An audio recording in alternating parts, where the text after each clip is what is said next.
اس کی تشریح میں صرف ایک حدیث پڑھ لیتا ہوں۔ حدیث شریف میں بھی یہی لفظ آیا ہے رحیق المختوم کا۔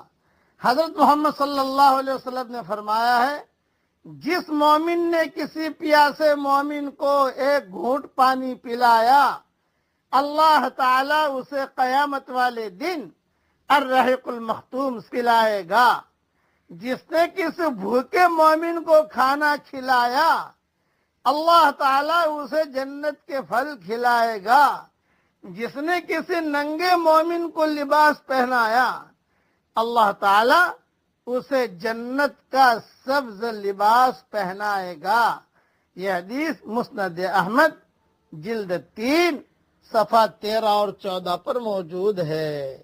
اور نصیحت کی بات بھی سن لیجئے، موجودہ دنیا میں اکثر لوگ اس بات کے حریص نہیں ہوتے کہ وہ دوسروں کو ان کا